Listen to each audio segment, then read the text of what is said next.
அரசியல்லையும் சரி தொழிலையும் சரி இப்பெல்லாம் எந்த முக்கியமான முடிவுகளை எடுக்கணும்னாலும் உடனே ஸ்டார் ஹோட்டல்ல மீட்டிங் அரேஞ்ச் பண்றது ஃபேஷன் ஆகிடுச்சு. இன்னைக்கு இதுதான் ட்ரெண்ட்னு நினைச்சு பிசினஸ் டீலிங் முடிக்க போன டைமண்ட் வியாபாரிக்கு நடந்த படு பயங்கர சம்பவம் இது.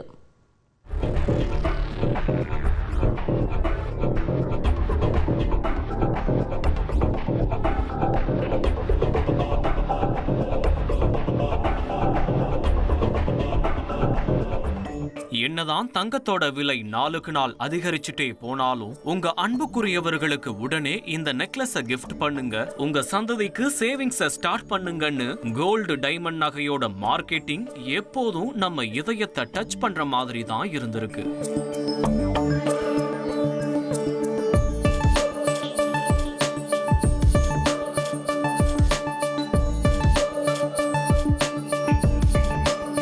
ஆனா வைர நகை தொடர்பான விளம்பரங்கள் ஃபீல் குட்டா இருந்தாலும் இந்த டைமண்ட் பிசினஸுக்கு இன்னொரு சைடு இருக்கிறத நாம பல திரைப்படங்கள்ல பார்த்திருப்போம். பாலிவுட்ல தொடங்கி கோலிவுட் வரைக்கும் டைமண்ட் பிசினஸ்ல இருக்கக்கூடிய ரிஸ்க் ஃபேக்டரை மையப்படுத்தி வெளிவந்துள்ள கிரைம் சீரிஸ் எக்கச்சக்கம். இந்த சினிமா காட்சிகளையே மிஞ்சக்கூடிய அளவுக்கு ஒரு ஒரிஜினல் கிரைம் சீன் கோடம்பாக்கத்துக்கு மிக அருகில் உள்ள இந்த நட்சத்திர விடுதியில நடந்திருக்கு.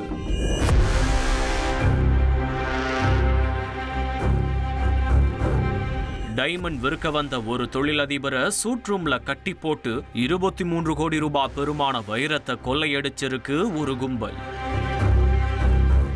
இந்த கொள்ளைக்கு கதை, திரைக்கதை, வசனம் எழுதி அரங்கேற்றிய அந்த மாஸ்டர் மைண்ட் யாருன்னு தெரிஞ்சுக்க விசாரணையில களமிறங்கினோம். பாதிக்கப்பட்ட பிசினஸ் மேனோட பேரு சந்திரசேகர். சென்னை விருகம்பாக்கம் நடேசன் நகரை சேர்ந்தவர். தற்போது 70 வயசாகும் சந்திரசேகர் ஆன்டிக் கலெக்ஷன்ஸை வாங்கி விற்பனை செஞ்சுட்டு இருக்காரு.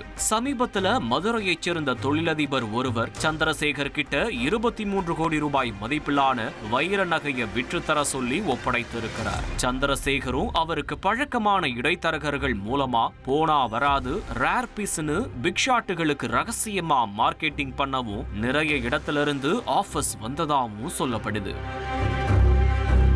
இதை தொடர்ந்து புரோக்கர்ஸ் விருதுநகர் மாவட்டத்தைச் சேர்ந்த லண்டன் ராஜன் என்பவரை சென்ற 3ஆம் தேதி சந்திரசேகரோட அண்ணா நகர் வீட்டுக்கு அழைச்சிட்டு வந்திருக்காங்க. அங்க வைரத்தை சோதனை பண்ண லண்டன் பார்ட்டி சந்தோஷமா அதை வாங்கிக்கிறதா தெரிவிச்சிருக்காங்க.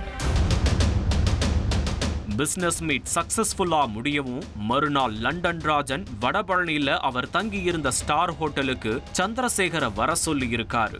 அங்க பணத்தை வாங்கிட்டு பொருளை ஹேண்ட் ஓவர் பண்றதா பேசி முடிக்கப்பட்டிருக்கு. அதன்படி சென்ற ஞாயிற்றுக்கிழமை சந்திரசேகர் அவரோட மகள் ஜானகி, நண்பர் சுப்பிரமணி மற்றும் டிரைவர் ஆகாஷோட வடபழனியில உள்ள நட்சத்திர விடுதிக்கு போயிருக்காரு. டிரைவரும் ஜானகியும் பார்க்கிங் ஏரியாவுல காத்திருக்க சந்திரசேகரும் சுப்பிரமணியும் லண்டன் ராஜனோட ரூமுக்கு போயிருக்காங்க. சில நிமிடங்கள்ல லண்டன் கேங் சுப்பிரமணிய மட்டும் அவங்களோட சொகுசு கார்ல வேறொரு இடத்திலிருந்து அட்வான்ஸ் கொடுக்கறதா சொல்லி ஹோட்டல்ல இருந்து வெளியே அழைச்சிட்டு போயிருக்காங்க. பெரிய பார்ட்டி, கண்டிப்பா பணம் கொடுத்துருவாங்கன்னு தான் ஜானகியும் டிரைவர் ஆகாஷும் நினைச்சிருக்காங்க. ஆனா வெகு நேரமாகியும் சுப்பிரமணியும் திரும்ப வரல. சந்திரசேகரையும் செல்போன்ல தொடர்பு கொள்ள முடியல. இதனால சந்தேகமடைஞ்ச ஜானகி உடனடியா லண்டன் ராஜன் தங்கியிருந்த ரூமுக்கு போய் செக் பண்ணப்பதா அப்பாவை அடிச்சு சேர்ல கட்டி போட்டுட்டு அந்த கும்பல் வைர நகையோட எஸ்கேப் ஆகி இருக்கிறது தெரிய வந்திருக்கு. அதிர்ந்து போன ஜானகி உடனடியா போலீஸுக்கு தகவல் கொடுத்திருக்காங்க.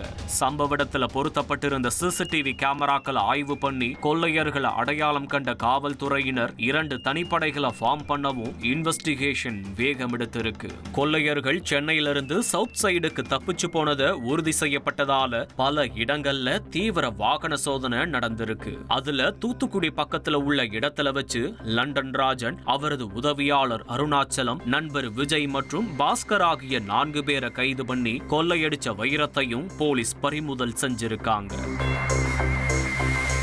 இந்த சம்பவம் தொடர்பா ஏற்கனவே இடைத்தரகர்கள் 3 பேர் கைது செய்யப்பட்ட நிலையில தற்போது பிடிபட்ட அனைவர்கிட்டையும் தீவிர விசாரணை மேற்கொள்ளப்பட்டு வருது. முழுமையான இன்வெஸ்டிகேஷனுக்கு பிறகுதான் இந்த சம்பவத்துல வேற ஏதாச்சும் முக்கிய புள்ளிக்கு தொடர்பு இருக்கா, இது சட்டவிரோதமான பிசினஸ் மீட்டிங்கா போன்ற கேள்விகளுக்கான விடை கிடைக்கும்.